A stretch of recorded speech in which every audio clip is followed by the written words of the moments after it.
Bismillahirrahmanirrahim. Assalamualaikum warahmatullahi wabarakatuh. Alhamdulillah kita sudah berada pada pertemuan ke-12 dan pada pertemuan kali ini saya akan membahas materi lanjutan ya dalam pengembangan kepribadian, yaitu materi tentang komunikasi. Nah, di mana pada pertemuan ke-10 saya sudah menjelaskan mengenai materi pemahaman diri. Nah, pada materi tersebut mahasiswa atau teman-teman diharapkan untuk bisa melakukan evaluasi ke diri sendiri agar bisa lebih mengenal, memahami kemampuannya, kemudian kelemahannya apa, kemudian bagaimana cara mengatasi kelemahan, kemudian bagaimana cara mengoptimalkan kelebihan yang dimiliki. Kemudian pada pertemuan ke-11 saya sudah membahas materi mengenai manajemen waktu. Nah, diharapkan teman-teman sudah mengaplikasikan materi manajemen waktu ini sehingga apapun aktivitas yang teman-teman lakukan, khususnya aktivitas akademik yang teman-teman lakukan, itu semua sudah berada di kuadran kedua, yaitu teman-teman mengerjakan setiap apa yang harus dikerjakan, dan itu pastinya penting, tapi di waktu yang tidak mendesak. Nah, supaya ketika teman-teman mendapatkan beberapa tugas di waktu yang hampir bersamaan, teman-teman tidak kelabakan untuk mengerjakannya, untuk menyelesaikan tugas tersebut. Dan ketika teman-teman terbiasa mengerjakan tugas yang penting di waktu yang tidak mendesak, itu kualitas pengerjaan tugas teman-teman itu jauh lebih optimal dibandingkan ketika teman-teman menggunakan sistem kebut semalam. Nah, ketika teman-teman sudah memiliki pemahaman diri yang baik, teman-teman sudah tahu kelebihan dan kelemahan teman-teman, terus teman-teman juga sudah tahu apa yang harus dilakukan untuk mengoptimalkan kelebihan dan meminimalisir kelemahan, lalu teman-teman juga sudah mampu mengolah waktu dengan lebih efektif. Nah, sekarang teman-teman juga diharapkan untuk selalu berkomunikasi ke setiap orang yang ada di sekitar teman-teman dengan efektif ya. Begitupun teman-teman ketika berkomunikasi ke diri sendiri ya. Nah, kenapa sih penting komunikasi itu dalam pengembangan diri? Nah, karena ketika kita berkomunikasi, khususnya ini komunikasi interpersonal, itu berkaitan dengan orang-orang yang ada di sekitar kita. Dan kita tidak bisa mengendalikan orang-orang tersebut. Kita tidak bisa mengontrol orang-orang tersebut sepenuhnya. Namun, lewat komunikasi, kemampuan kita berkomunikasi, kita bisa menyampaikan apa yang ingin kita sampaikan kepada orang tersebut. Namun, terkadang ketika kita kok berkomunikasi ya, misalnya dengan teman kita ya, kadang kita berpikir nih, maksud teman saya apa sih? Nah,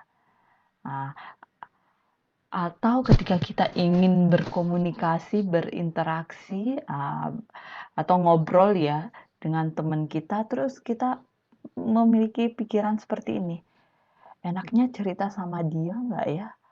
Kalau saya cerita sama dia, apa dia dengerin nggak ya? Atau kadang kita berpikir seperti ini, kalau aku bicara sama si dia, sepertinya nggak ngerti deh. Atau ketika teman-teman nih aktif dalam organisasi, sering sekali dikondisikan dalam situasi rapat. Mungkin teman-teman pernah berpikir, kenapa sih setiap rapat itu selalu ada perdebatan? Dan semua apa yang kita pikirkan itu berkaitan dengan komunikasi. Nah, komunikasi berasal dari kata komunis, ya, yang artinya umum. Komunikasi adalah tindakan seseorang untuk berbagi pengetahuan, perasaan, ide, dan informasi, di mana setiap individu memperoleh pemahaman umum dari arti dan makna dari pesan yang disampaikan. Artinya, komunikasi terjalin itu membutuhkan pihak yang memberikan informasi dan ada pihak yang menerima informasi tersebut. Dan diharapkan informasi yang diterima itu dipahami secara umum atau pemahaman yang sama antara si pemberi pesan dan si penerima pesan. Itu baru dinamakan komunikasi.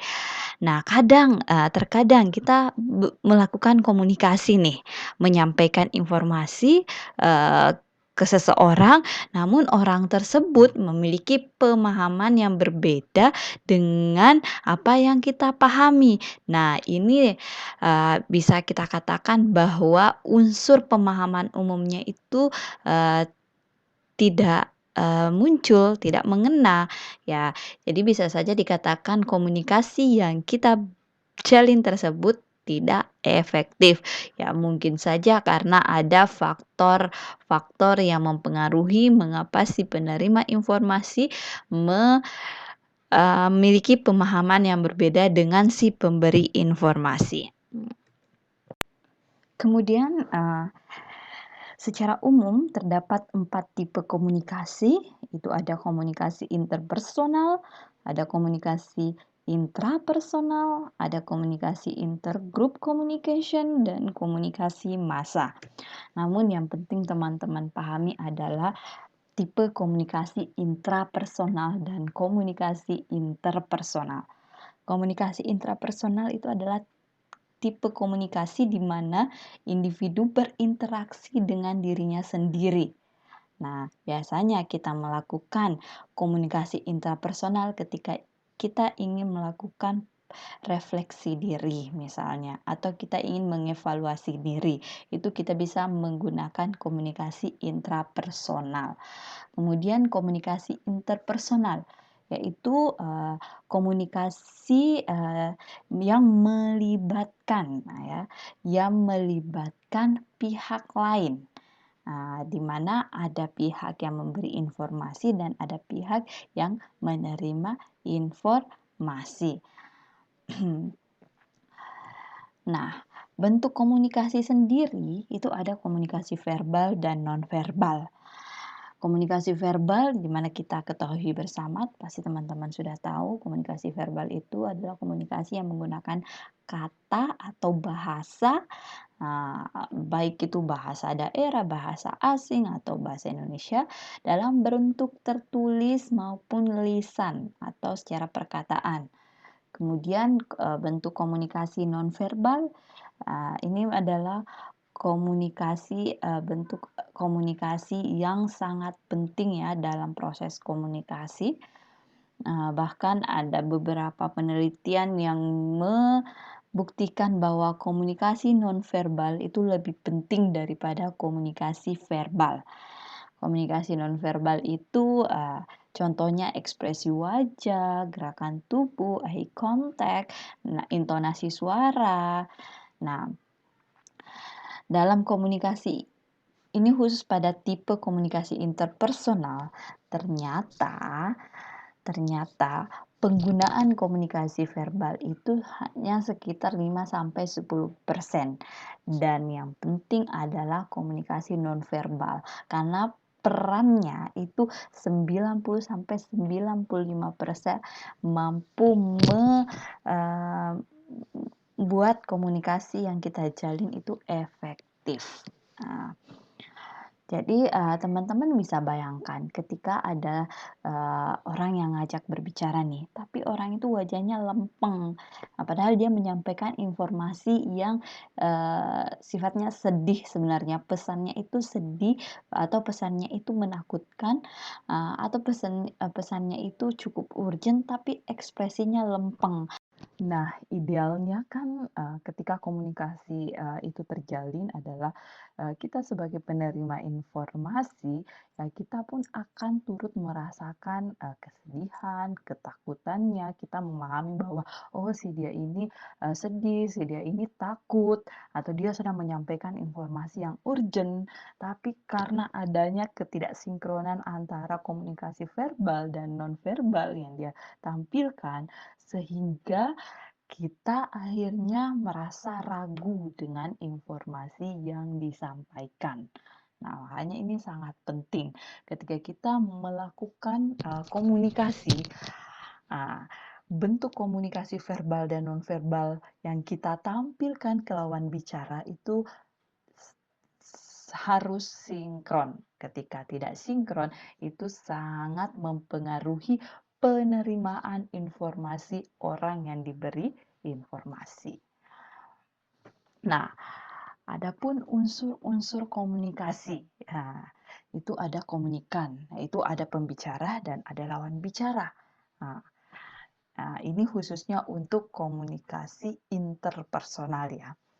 Karena, bagaimanapun dalam keseharian teman-teman mungkin yang nyata yang teman-teman lakukan adalah komunikasi interpersonal. Nah, adapun, ketika memang teman-teman, berada pada situasi yang mengharuskan teman-teman melakukan komunikasi intrapersonal, ya itu, mungkin sangat jarang ya, tidak seperti komunikasi interpersonal yang itu sudah menjadi kebutuhan sehari-hari kita. Dan unsur-unsur dari komunikasi, interpersonal itu ada komunikan, yaitu ada pembicara dan lawan bicara, kemudian ada ide dan materi yang dibicarakan.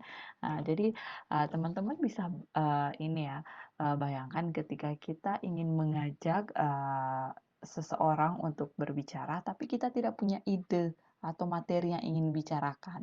Itu biasanya jadi kikuk kan. Nah, maka itu juga penting karena menjadi salah satu unsur dari komunikasi itu. Kemudian harus menggunakan kode yang sama. Sebisa mungkin menggunakan, bahasa yang sama.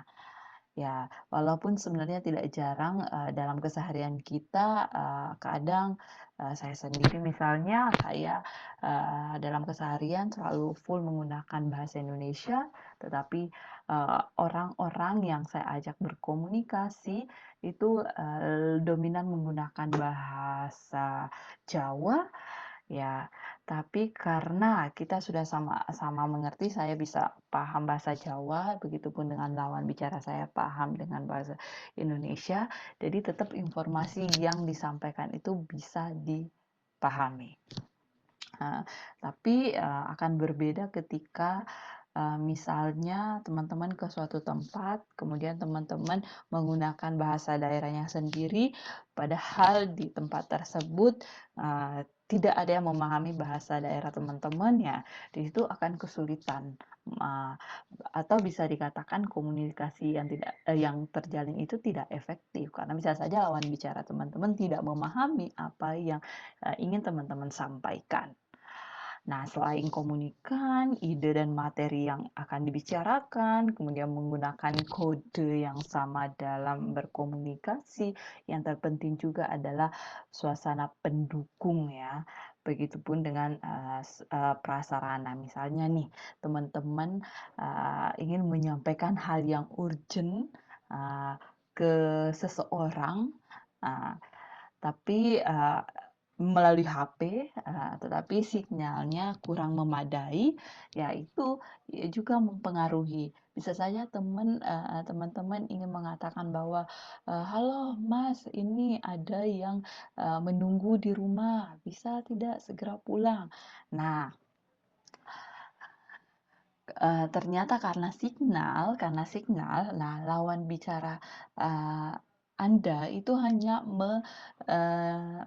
menangkap informasi segera pulang. Nah, hanya menangkap informasi itu yang akhirnya menimbulkan perasaan, "Wah, kok orang ini, semena-mena menyuruh saya pulang, emang ada apa?" Nah, padahal, si pemberi informasi sudah menjelaskan bahwa di rumah dia sudah ditunggu oleh tamu, penting dan ternyata sudah janjian memang dan diharapkan segera pulang. Nah, tapi karena si penerima informasi tidak menerima informasi tersebut secara utuh karena sarana prasarana yang kurang mendukung ya, akhirnya terjadilah miskomunikasi. Nah, makanya penting sekali unsur-unsur komunikasi ini kita pertimbangkan ketika ingin melakukan komunikasi. Yang pertama komunikan. Ya, kita sebagai pembicara, kita harus memperhatikan nih lawan bicara kita siapa. Oh, lawan bicara kita sepantaran atau usianya di bawah kita atau usianya di atas kita. Nah, itu harus kita pahami. Ah, karena itu yang akan mempengaruhi ide dan materi yang ingin kita bicarakan. Kemudian, mempengaruhi juga, penggunaan bahasa yang kita lakukan ketika berkomunikasi. Nah, tidak bisa dipungkiri, dalam, melakukan komunikasi itu pasti ada hambatan, misalnya hambatan fisik, ya, ketika, eee, teman-teman misalnya dalam kondisi ini kita tidak minta-minta ya, tapi memang ada orang yang terkendala melakukan, menjalin komunikasi karena keterbatasan fisik misalnya tunarungu atau tunawicara, eee, tapi untungnya sekarang sudah ada bahasa isyarat ya, yang, bisa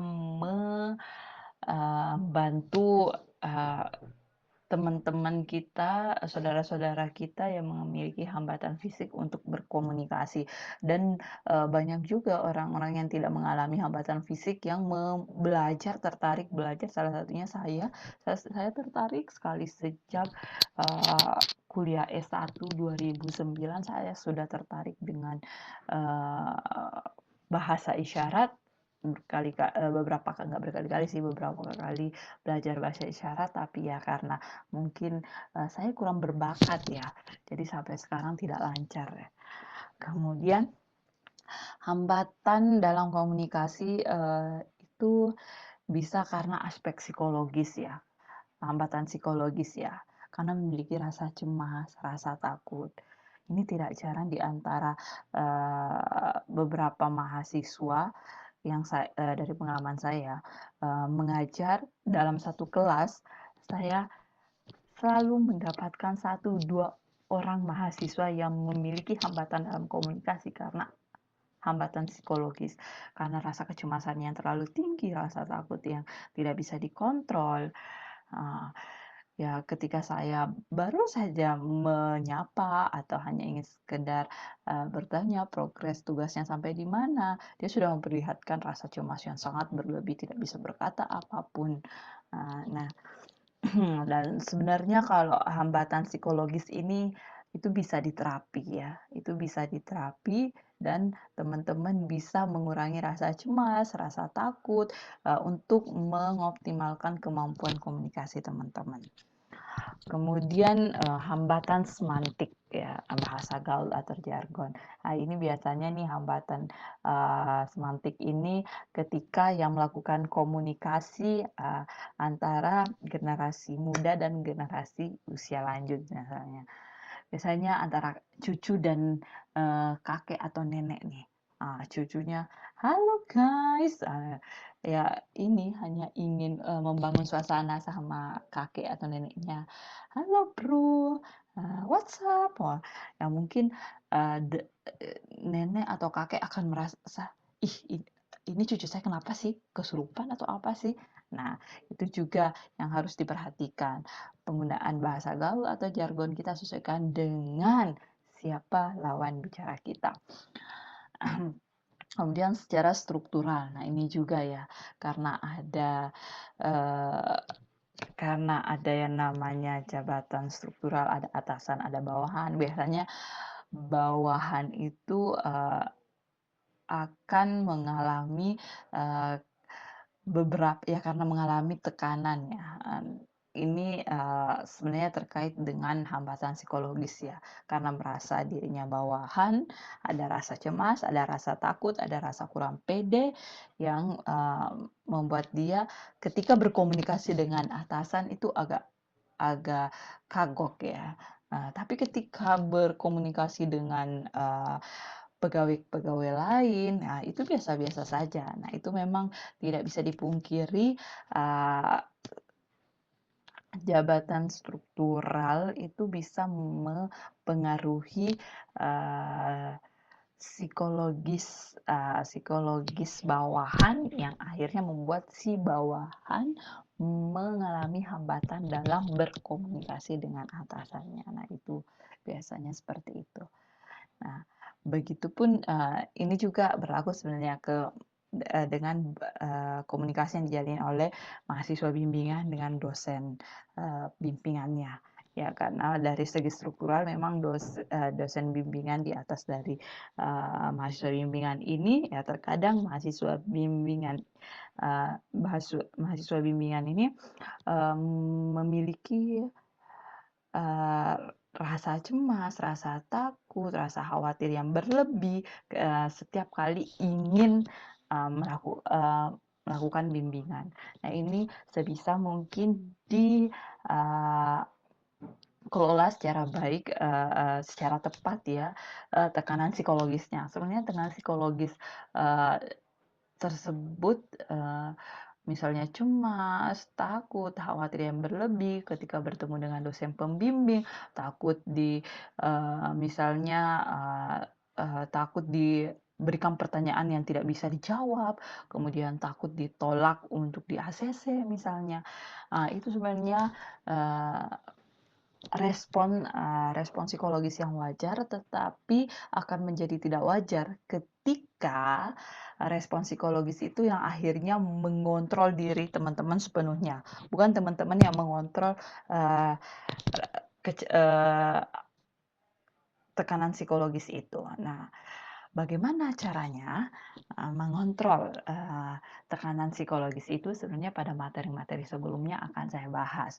Tapi di sini, akan sedikit saya singgung bahwasanya ketika teman-teman yakin dengan apa yang teman-teman lakukan, apa yang sudah teman-teman kerjakan, apa yang sudah teman-teman ketik, dan teman-teman percaya bahwa teman-teman bisa menjawab setiap pertanyaan-pertanyaan yang diberikan dosennya dan teman-teman selalu berpikir, positif, terhadap respon-respon yang diberikan oleh dosennya. Misalnya, "Oh, dosen saya memang suaranya agak meninggi ketika ingin mengingatkan, ketika memberi saran."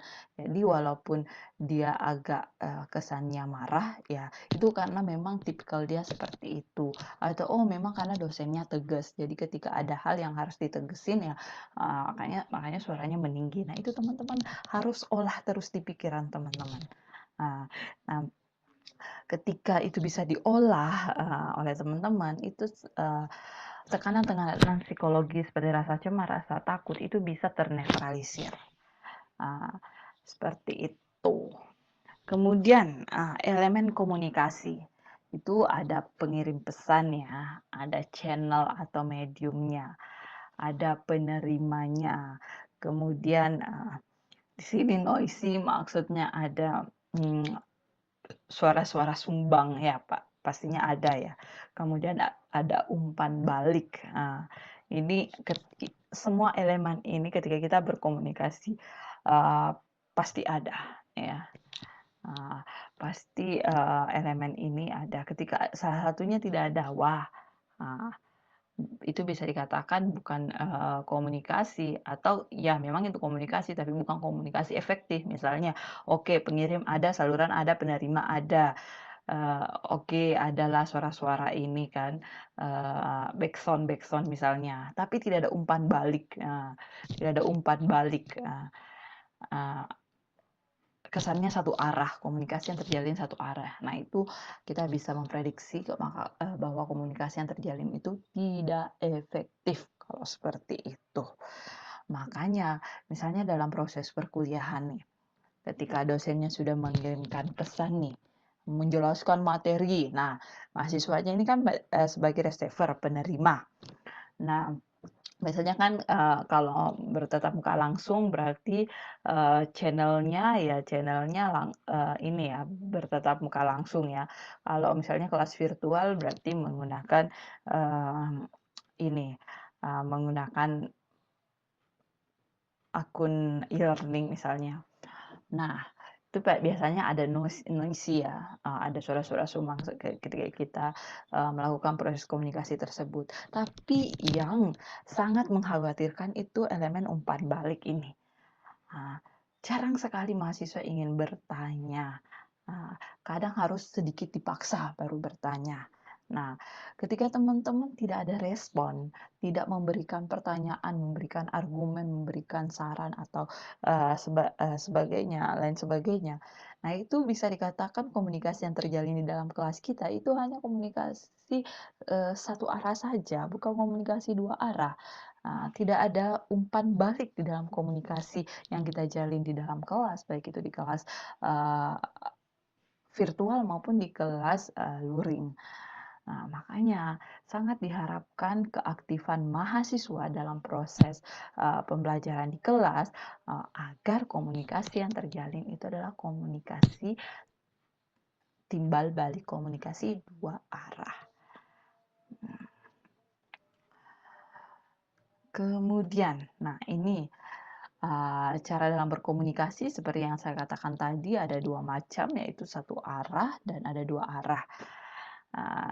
Satu arah biasanya ketika orang tua mengarahkan anaknya, tapi orang tua tidak peduli keinginan anaknya itu seperti apa. Nah, idealnya kan ini khususnya untuk anak yang ini ya, anak yang sudah berusia 11 tahun ke atas. Nah, komunikasi satu arah ini sangat-sangat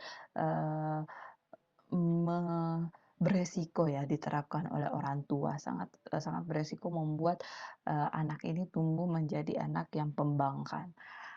Karena orang tua cenderung mengarahkan terus, menyuruh terus, memberikan instruksi terus, tapi orang tua tidak mau tahu keinginan, kebutuhan anaknya seperti apa, kenyamanan anaknya seperti apa.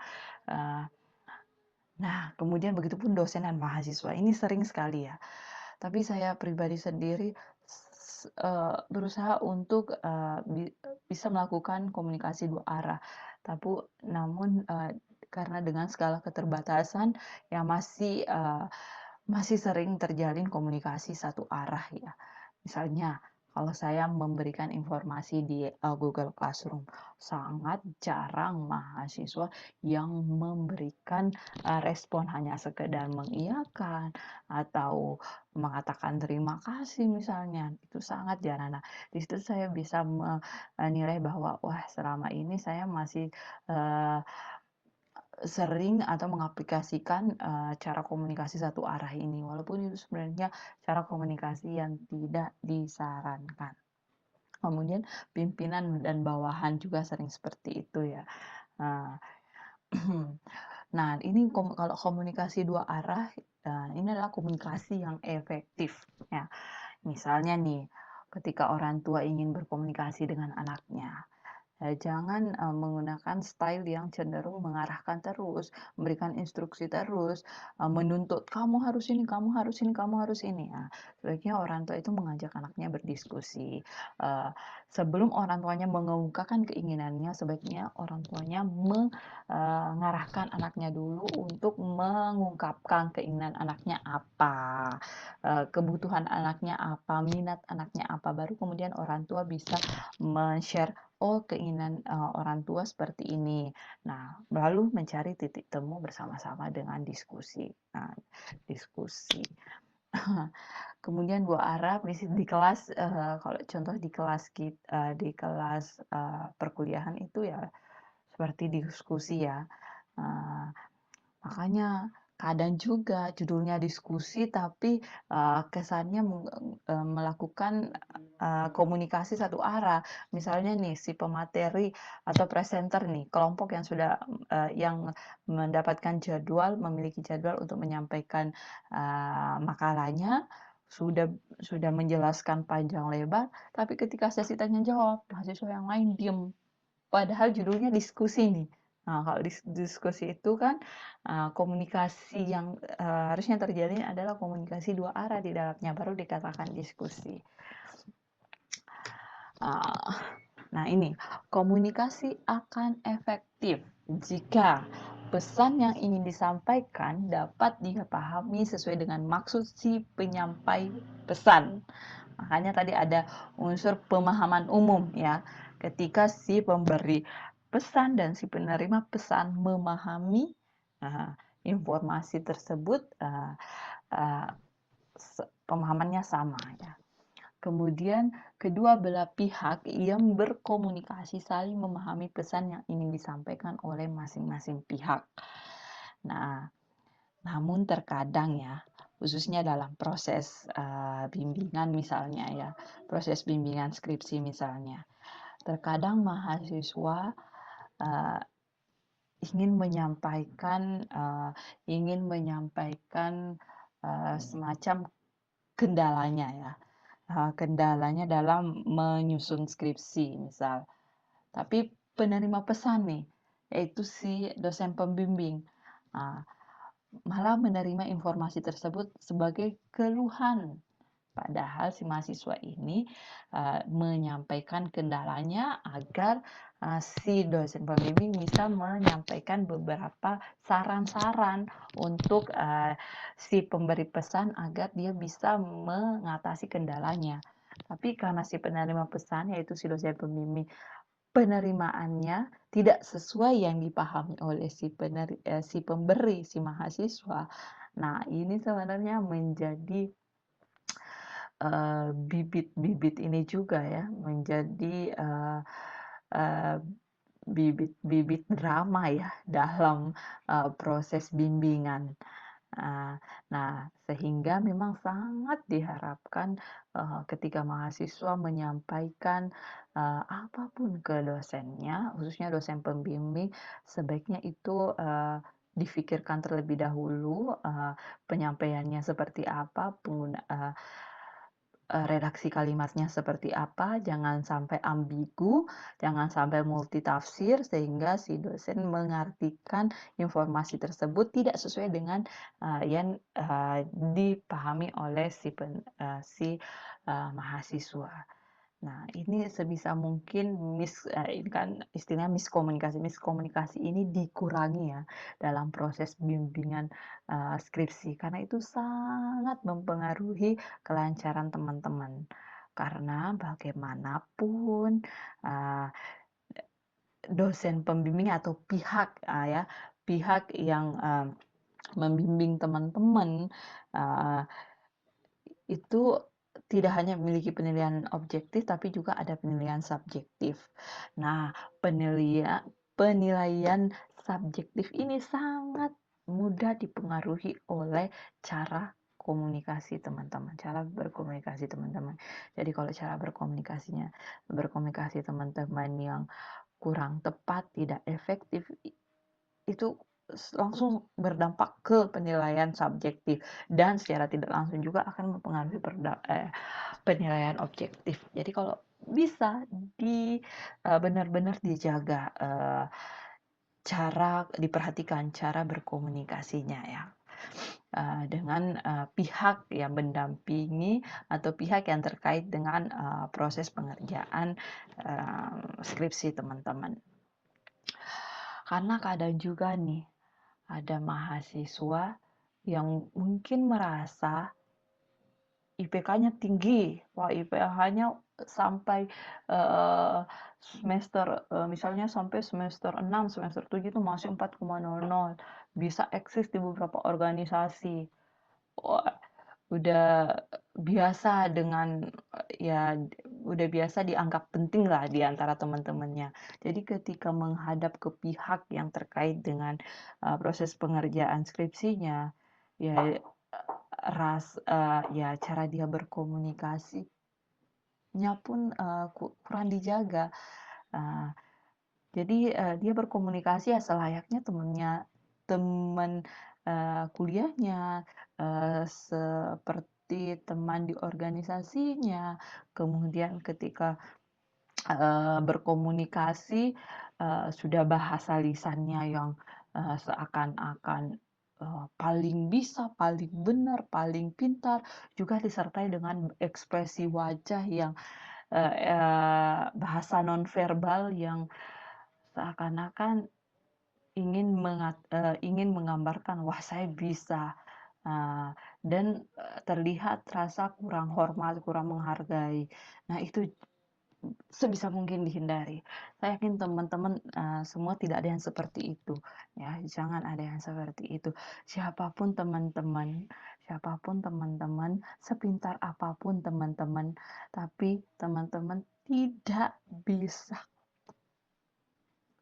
menyelesaikan, skripsi teman-teman ketika teman-teman tidak bisa bekerja sama dengan baik, eee, kepada pihak-pihak yang terkait dengan proses, pengerjaan penyelesaian tugas akhir teman-teman. Nah, ini, sampai di sini, gambaran saya mengenai materi komunikasi dan semoga teman-teman bisa mengaplikasikan, dalam, keseharian teman-teman, khususnya dalam kegiatan akademik teman-teman. Eee, Sekali lagi saya ingatkan bahwa, dalam berkomunikasi,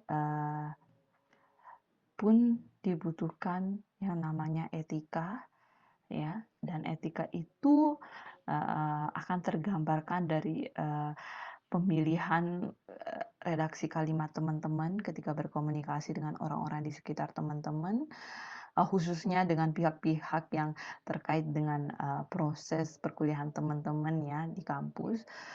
Itu sebaiknya diperhatikan baik-baik, jangan sampai, menyampaikan, dengan kalimat yang ambigu dan hal itu beresiko untuk, menimbulkan miskomunikasi. Eee, Kemudian bahasa nonverbalnya juga diperhatikan ya. Teman-teman adalah mahasiswa dan, eee, dan teman-teman membutuhkan, kerjasama yang baik dengan, dosen misalnya atau, pegawai administrasi misalnya. Jadi kalau teman-teman berkomunikasi kepada mereka sebisa mungkin dijaga, ya. Seperti itu, semoga teman-teman semua dilancarkan proses penyelesaian skripsinya dan teman-teman bisa membangun komunikasi yang efektif dengan dosen pembimbingnya dan, dan dosen-dosen yang lain juga, karena bagaimanapun, semakin, banyak dosen yang mendoakan, tidak hanya dari dosen pembimbing, insya Allah itu akan berimpak positif, kepada teman-teman dan, teman-teman pastinya juga akan mendapatkan doa yang lebih banyak ya, ketika teman-teman bisa menjalin komunikasi dengan semua pihak, tidak memilah-memilih, tapi semua pihak dan bisa saja nanti teman-teman kalau memang diberikan jalan menjadi, eee eee, juga menjadi dosen misalnya atau orang yang kerja di kampus, kita bisa menjadi mitra kerja nantinya. Jadi sejak awal kita, berusaha untuk menjalin komunikasi yang baik dan yang efektif. Nah, dan yang terpenting selalu junjung tinggi yang namanya etika. Oke, demikian penyampaian saya pada pertemuan kali ini. Jika ada pertanyaan silahkan bertanya di kolom komentar Classroom. Saya akhiri, wabillahi taufiq wal hidayah. Wassalamualaikum warahmatullahi wabarakatuh.